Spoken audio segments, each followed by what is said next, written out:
जय श्री कृष्णा। ओम नमः शिवाय। आप सभी को सादर प्रणाम। आज हम आपके समक्ष सनकादि ऋषि कौन थे इसके बारे में चर्चा करने जा रहे हैं। तो भगवान विष्णु का प्रथम अवतार सनकादि 4 मुनि हुए। वे परमात्मा जो साकार रूप में उपस्थित हुए, उन्होंने लीलार्थ 24 तत्वों के अंड का निर्माण किया और उस अंड से ही परमात्मा साकार रूप से बाहर निकले। उन्होंने जल की रचना की तथा दिव्य वर्षों तक उन्होंने जल में शयन किया, अतः उनका नाम नारायण हुआ। आपो नरा इति प्रोक्ता आपो वै नरसूनवः आयनम तस्य ता पूर्वम ते नारायण स्मृतः। अर्थात वही फिर नारायण हुए।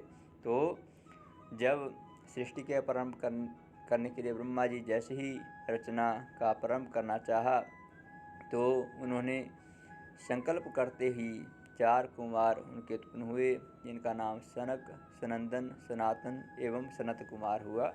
ब्रह्मा जी ने दिव्य सहस्र वर्षों तक तप करके हृदय में भगवान विष्णु का दर्शन पाया था और भगवान ने ब्रह्मा जी को भगवत का मूल ज्ञान दिया। इसके पश्चात ब्रह्मा जी ने मानसिक सृष्टि को करने के लिए उद्यत हुए। ब्रह्मा जी का चित्त अत्यंत पवित्र एवं भगवान में लगा हुआ था। उस समय सृष्टिकर्ता के अंतःकरण को शुद्ध एवं सत्य रूप ही था। फलतः उस समय जो 4 कुमारों को प्रकट हुए वह शुद्ध एवं सत्य स्वरूप हुए।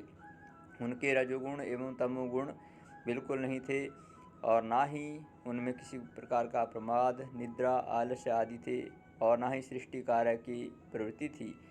अतः ब्रह्मा जी ने उन्हें सृष्टि करने के लिए कहा। उन्होंने सृष्टि की यह आज्ञा को स्वीकार नहीं किया कि हम सृष्टि करेंगे। तो विश्व के ज्ञान परंपरा को बनाए रखने के लिए स्वयं भगवान ही 4 कुमारों के रूप में भगवान ने यह अवतार धारण किया। क्यों कुमारों की जन्मजात रुचि भगवान का नाम तथा गुण कीर्तन में और भगवान की लीलाओं का वर्णन करने में एवं उन लीलाओं को सुनने में थी। भगवान को छोड़कर एक क्षण भी उनका चित्त संसार में किसी विषय की ओर नहीं जाता था।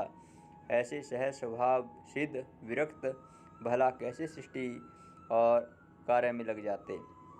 तो उनके मुख से निरंतर हरि स्मरण, भगवान का स्मरण और भगवान का मंत्र जाप वह करते अपना जीवन यापन करते थे। उनकी वाणी कभी भी भगवान के सिवा और किसी भी कार्य में उद्धृत नहीं होती थी और वह चित्त में मन सदा ही भगवान श्रीहरि का स्मरण करते रहते थे।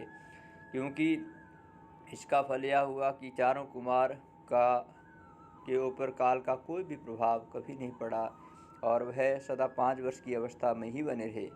उनको भूख, प्यास, सर्दी, गर्मी, निद्रा, आलस्य कोई भी माया का विकार उनके स्पर्श तक नहीं कर पाता था। वैसा ही तो कुमारों के लिए जनलोक में विरक्त और मुक्त भक्त जन जहाँ निवास करते थे, उस स्थान पर वह दिव्य गुणों का मंगल गान करते थे और जहाँ पर अखंड सत्संग चलता था वहाँ पर श्रद्धा से नम्रतापूर्वक वह भगवान के दिव्य वचनों को सुनते और सनकादि कुमारों का जीवन ही सत्संग था। क्योंकि सत्संग के बिना वह एक क्षण भी नहीं रह पाते थे। 4 कुमार की गति सभी लोगों में आबाद थी और वह पंचवर्षीय दिगंबर कुमार इच्छा से विचरण करते थे और अभी विचरण करते हैं। पाताल में भगवान शेष के समीप और कैलाश में भगवान शंकर के समीप बहुत अधिक रहते हैं तथा शेष और शंकर के मुख से भगवान का गुण कीर्तन और उनके चित्त को सुनने से वह कभी तृप्त नहीं होते और कभी कभी वह भक्त पर कृपा करने के लिए इस पृथ्वी पर भी पधारते हैं। भगवान के दिव्य गुणों का आस्वादन करने के लिए वह महाराज पृथ्वी को उन्होंने तत्व ज्ञान का उपदेश दिया। देवर्षि नारद जी को भगवत महापुराण का श्रवण कराया और अन्य पुराणों का भी उनको श्रवण कराया। अन्य ने महाभाग कुमारों का उपदेश अमृत कृतार्थ किया। भगवान के द्वार रक्षक जय विजय जो कुमार थे उनको अपमान करने से उनको व्यक्तिच्युत किया और 3 जन्मों तक वह राक्षस की योनि में पड़े रहे। और उसके प्राणों का उद्धार हुआ, क्योंकि सत्संगति मुद मंगल मूला, सोई फल सिद्धि साधन दूला। अर्थात सनकादि ऋषि जो है भक्ति के मार्ग पर चल करके वह श्रवण, ज्ञान, वैराग्य, नाम जप एवं भोग चरित्र में अपना जीवन यापन करते हैं, और यही जीवन का एक ध्येय है जिसमें आकर के व्यक्ति अंततः भगवान को प्राप्त कर सकता है। यह सनकादि ऋषियों का चरित्र बताता है कि सत्संग में आने से व्यक्ति को क्या क्या प्राप्त नहीं होता।